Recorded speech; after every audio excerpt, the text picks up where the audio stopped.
Going beyond the headlines.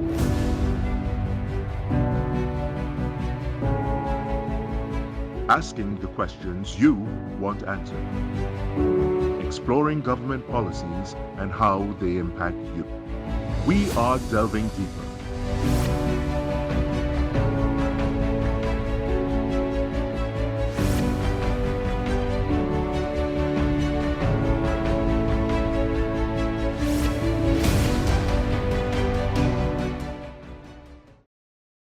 Good evening and welcome to Delving Deeper. I'm your host, Sonolala. Joining us this evening is Senator the Honorable Allyson West, the Minister of Public Administration. Good evening, Minister, and welcome back to Delving Deeper. Hello, Sunil. How are you? I'm fine. And yourself? I'm good, thank you. Now, the last time you were here, you spoke about the ministry's plan to implement a work-from-home policy, something that many people are expecting and hoping to have in the near future. It's taken a bit longer than it's expected, but what's the update on this? Okay, so it's not the plan to implement a work from home, it's the plan to come up with a policy for government approval. So we went out to tender to get a consultant to advise us on the various aspects of it. That consultant was appointed and started work in February and is coming to the close of its operations. So what we hope to do within the next couple of weeks is, subject to government approval, is to do a pilot project with some ministries and some positions to see how it works, having regard to the research that we have come up with. And then once that is successful, subject to cabinet approval, to roll it out. Do you have a deadline you're working with to try to roll out this policy? Yeah, the pilot project we're hoping to start in December. And once everything is successful, we can have a rollout by February, March. How will we see this roll out in terms of, the public sector? I know there are certain positions that you have to be actually physically in the office. Exactly. How is this going to be worked out? Okay, so in the report that the consultant is doing for us with consultation with various stakeholders, is coming up with the positions that we can include in the policy, what ministries are ready, what equipment is needed. So they're looking at a whole gamut of issues that will impact our ability to do remote work. Working from home and doing so successfully, because I've worked from home and it requires equipment. I have my own equipment in terms of laptops and recorders and so on, what I need for my job. But how is this going to be done in terms of the public sector? Is it that the government is going to provide some equipment, or some of these people would have to use their own laptops themselves? But that's one of the issues we're looking at, because we have greater flexibility if we say to people that while the government builds out the full eco-structure, you can use your own equipment. But we're balancing that with the implications of taking that approach on our cybersecurity issues, because we need to be careful with government information. So we're working with the Ministry of Digital Transformation on that, issues like that, to determine what's the best approach. For years, we've been hearing about attempts to bring about greater efficiency in the public service. What steps have been taken to achieve this, and have there been any advancements, any progress? Okay, so we have been taking a lot of steps. Each ministry is digitalizing its processes, focusing on operations, and you will see some positive movement in, for example, the Ministry of Works Licensing Authority, for example, the Ministry of Trade with trade licenses and those kinds of things, all of which can now be done virtually or online. And while the other ministries continue to digitalize their processes, the Ministry of Public Admin are introducing several initiatives to help improve the efficiency of the public service. So one of our big projects is introducing a full electronic human resource management system to manage leave, promotions, in recruitment into the service, that kind of thing. So you don't have to rely on individuals to come up with paper files to determine information. The biggest impact I see that having on the public service is our ability, hopefully in the not too distant future, to pay pensions as and when people leave, as opposed to 5 years after they leave. So while we do that and we redirect how the human resource divisions work, so they refocus not on who has how much leave inside, and who should we be looking to promote. They will be looking at things like succession planning. What kind of training do we need to provide to which member of staff so they can perform better, so they can move up in the service. So we're shifting away from managing minutia to strategizing on how to improve the operations of the service in terms of its human resources. In addition to that, we are setting up full service, one-stop shop admin centers in the key areas in Trinidad and Tobago. The current focus is on Point Fortin and Arima. We've started the work in Point Fortin because we identified a readily available building which we are just refurbishing, and we're hoping to move into that during next year, before the middle of next year. And the Arima project will start shortly after that. So if you live in the area, you no longer have to come into Port of Spain, and you no longer have to run from place to place. You can go to one location and get your full suite of government services. We are working on improving our training opportunities to public servants. So while we have a training academy in the Ministry of Public Admin, we have only been able to, on average, train about 1,500 people a year.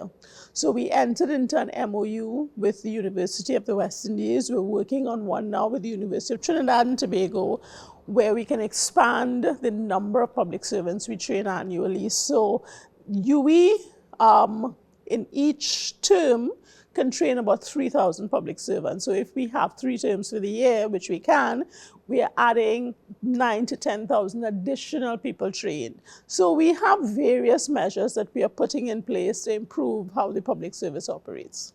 Minister, how is this going to be successful if the current issues in the public service aren't addressed? Well, there's some of them that are outside the purview of the Minister of Public Admin, but I know Cabinet is looking at several things.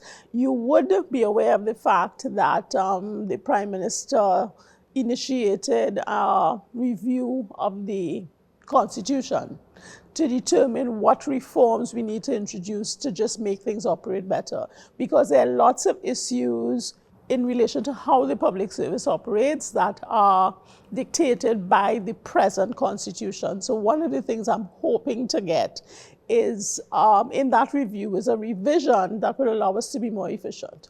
So, for example, we have service commissions that control the promotion, appointment, and so on of public servants.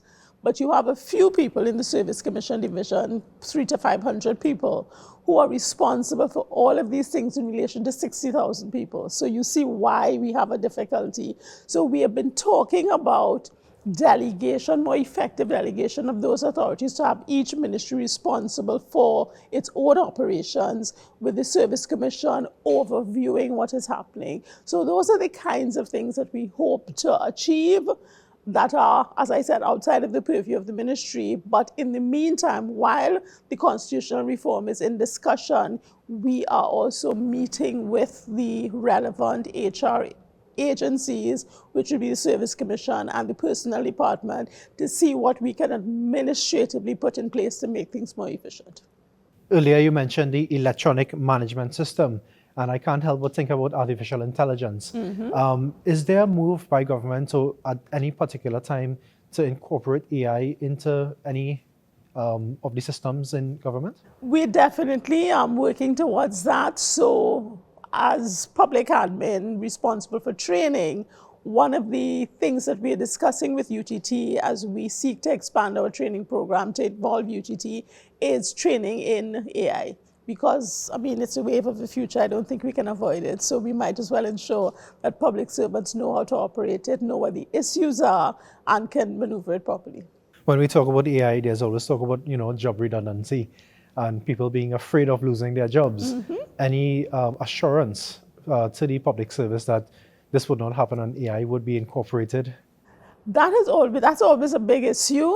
What I see, how I see our reforms working is when you try to make things more efficient, as you move to make things more efficient, you have members of the public demanding more and more efficient services. So it's not, in my view, about losing jobs. It's about doing your jobs differently and becoming more effective and efficient and proactive in serving the public. So in recrafting our training program, what we're trying to do is introduce a different approach into how people do things and retooling the skills that public servants currently have so that we can serve our clients better.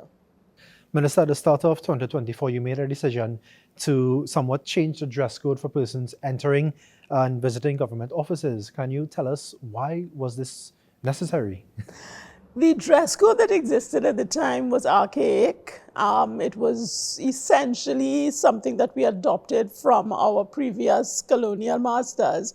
And we thought it was time to upgrade, to take into account our local situation and what was convenient for people. Because, as I keep saying, our reason for being is we are there to serve people. So to the extent that we can reduce the heavy rules to ensure that as and when people need the provision of services, they can get them, this is what we're about. So we relaxed the dress code to ensure that that nobody will be turned away unless things are unless they really turn up to the office in a ridiculous situation. And even in those circumstances, we have trained our front-facing people to try to assist them even if they're inappropriately dressed. So take them to a discrete area in the office, find out what they want, and see if we can assist them that way. So the focus now is on ensuring that we can provide the service that people need rather than looking at rules and regulations that can be a hindrance to that. Have we seen any difficulties to get this process moving? We have seen no difficulty in terms of the dress code. It's working well. I've heard no complaints. People are much more comfortable and getting served better. In terms of the change in the behavior and the approach of public servants, that is a work in progress. Minister, the service commissions fall under your ministry. It includes the GLSC, the Police Service Commission, the Public Service Commission, as well as the Teaching Service Commission. Correct. What are we doing to ensure efficiency in the service commissions? Well, one of the things is the introduction of the electronic human resource management system. The other things are, so the service commissions are one of the things that are constitutionally protected.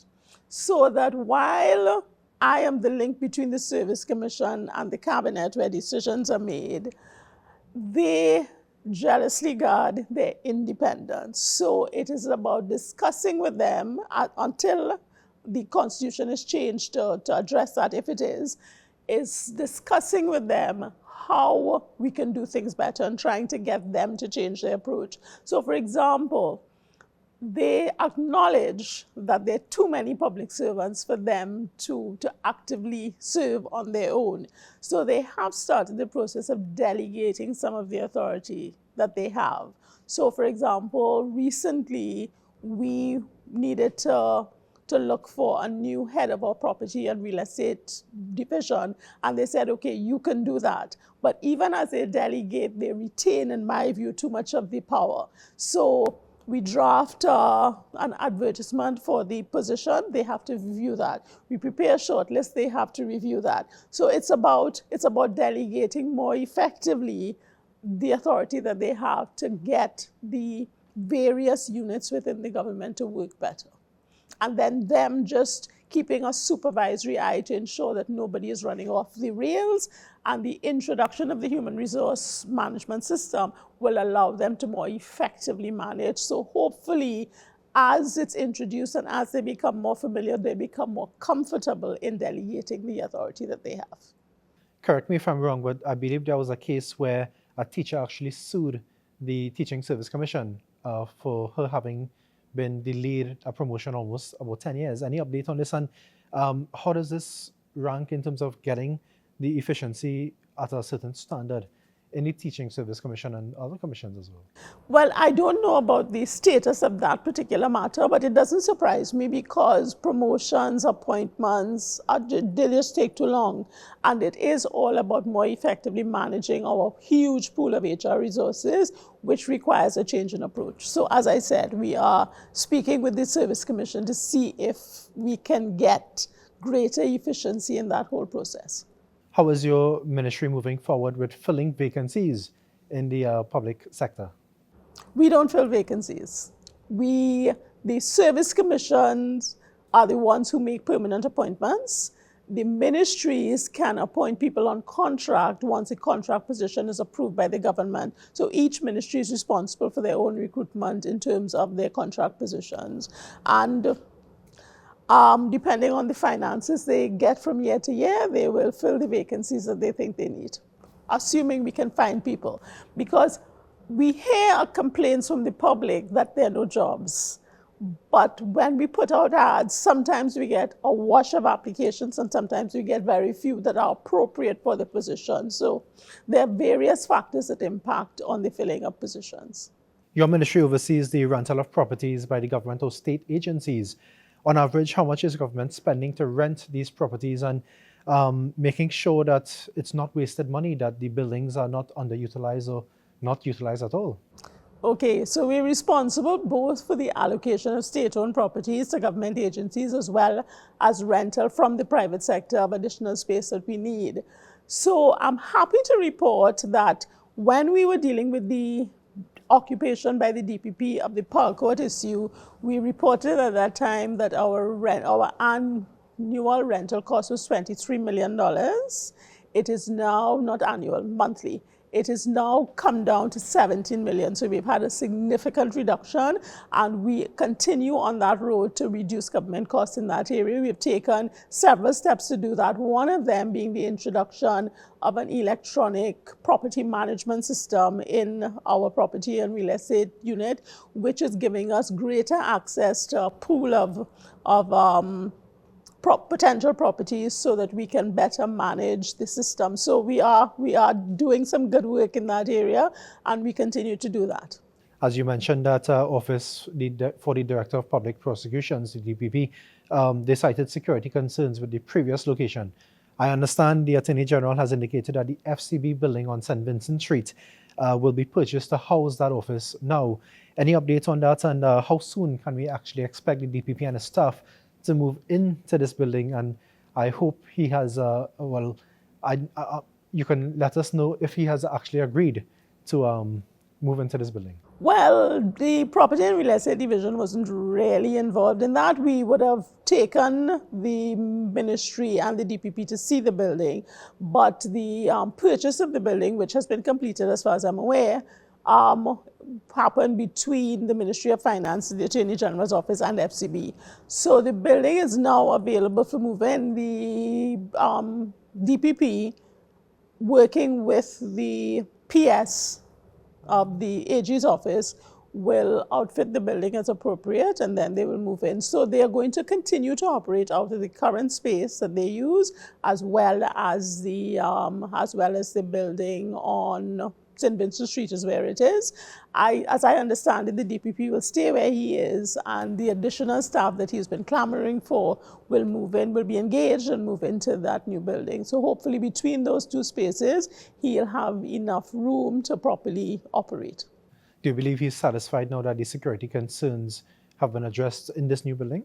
Well, he looked at the building. He did a site visit. I wasn't on that one because he didn't attend the one that I attended. But he has looked at the building.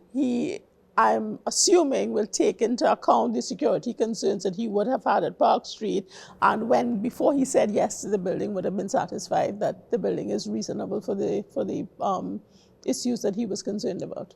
I know your ministry oversees the rental of properties, but how does it weigh in terms of either renting or the government actually building a building for use? And how do you weigh that? It's a combination of things. We rent, we use what we have built, or we build new, and we've also recently purchased a few buildings. So we weigh various things. There was a time when, in my view, we were renting too much. So that has been shifting because we have built and are building more bits of accommodation, and we have acquired some properties. So I think we're balancing off. We don't want to move away from rental altogether because government is the biggest tenant in Trinidad and Tobago, and that will really negatively impact the sector. So I think it's just to get the right balance between rentals and ownership, and I think we're getting there. Minister, can you tell us some of the biggest challenges at your ministry? Procurement still takes too long because we make a decision to move forward to get things done, and then we have to go through this process and wait and review, and so that takes a while. Getting the right employees on board to move forward with the projects, changing what is seen as a public sector ethos, where it's about, well, these are the rules and this is how we've always done things, as opposed to this is the decision, this is what we have to get done, let's move full steam ahead. Let us try to find solutions to the problems rather than just saying there is a problem and being prepared to stop. So those are the challenges that I've faced, but we're making progress in those areas. On the flip side, what are some of the successes? I think that the staff, because every year we have a town hall session where we bring all the staff members together to discuss the plans and their concerns. And in my view, there has been a shift in the position of the staff. They came in not being very trustful of the process and thinking that our plans were too grandiose and not achievable. I think as we move forward and we see successes in the area and we see things happening, that they are slowly coming on board and becoming part of the process. Is there any update on the payment of back pay for public servants? Public servants will receive their back pay for the last adjustment that they have, to the extent that they have accepted, because we have public servants that are represented by different unions. And as far as I'm aware, all the unions, with the exception of the Public Service Association, have accepted the last offer, that's the 4%, and they have received their back pay. We are waiting on the resolution of the issue with respect to the Public Service Association to make the adjustment to the salaries of the people who fall under that union and make their back payment. So besides the PSA, there's 100% in terms of everybody as receiving far as their I'm back aware, pay. yes. Yeah. Minister, what can we expect in the new year, 2025? It's just about a month away. What can we expect from the Ministry of Public Administration? We're pushing forward to complete the projects that we have started so that we expect to have a rollout of the Human Resource Management System. We expect to open the Point 14 Admin Center and show people what the one-stop shop concept looks like and have the feedback from that. We expect additional training opportunities. We are rolling out different policies, like we just took a succession planning policy to the cabinet for approval. So things like that, more efficient operation. And as we do these things, we are hoping to see a more holistic approach by government, because we tend at the moment to operate in silos, but we have been trying to get ministries to operate in a holistic manner. That will be aided by the introduction of the projects that the Ministry of Digital Transformation, who we work closely with the introduction of their projects, the e-identity and the interoperability that will help. We are also seeking to launch as an adjunct to our human resource management system, a platform where all of the government services are visible. So if you want something, you don't have to know which ministry I have to go to and that kind of thing. You just go in, plug in the relevant search words, and it comes up and it takes you to the site, and you can apply. You can at first know what is required for the service. So to the extent that the service is available online, you can apply online, or at the very least you know where to go, what you need, that kind of thing. So we are moving slowly towards creating a system throughout government where the access to services is easier. So hopefully, as we move into 2025, you will see more and more of that. It's a work in progress. It will continue for a while, but hopefully you will see more of that. The administration center you talked about in Point 14 and Arim, I believe. Why these two locations? Because we were looking at the areas in Port of Spain that are kind of central hubs, And the reason why we started with Point Fortin was because we got a building donated by Heritage that they no longer needed, and it was just the quickest one to roll out. But my vision is that we have one in Point Fortin, one in San Fernando, one in Chaguanas, one in Arima, one in Tobago, at the very least, is where we should have our central agencies. We already have 2 admin centers, one in Tunapuna and one in Siparia, but they were built prior to this period and they're not full service. They do have a few government services in there, but what we're trying to do is roll out full service units in those areas that I mentioned. Is this a push to somewhat decentralize the services and ensure the services are closer to people? Yeah, just to make things easier for people, that people don't have to run into Port of Spain for everything. That will have so many benefits on the individual seeking the service, on the traffic, fingers crossed, which we're also hoping that remote work will do. And it'll just make life easier for the people of Trinidad and Tobago. Minister, your final thoughts? My final thoughts. It's been interesting coming up with a vision for public admin and trying to introduce it, but very rewarding. And I really hope that the people of Trinidad and Tobago are seeing the benefits of what the government is doing, both through my ministry and throughout the government service. Minister, thanks very much for joining us. It's been a very informative discussion. We talked about, the Office of the Director of Public Prosecutions, the back pay for public servants, the work from home policy, and of course the dress code as well. And let's hope that the work from home policy comes in very soon, so people like me going to Port of Spain wouldn't have to deal with so much traffic. But thanks very much for joining us on this week's episode. Thank you, son. It was my pleasure. Join us at the same time next week for another episode of Delving Deeper. I am Sonalala. On behalf of the entire group, have a great night.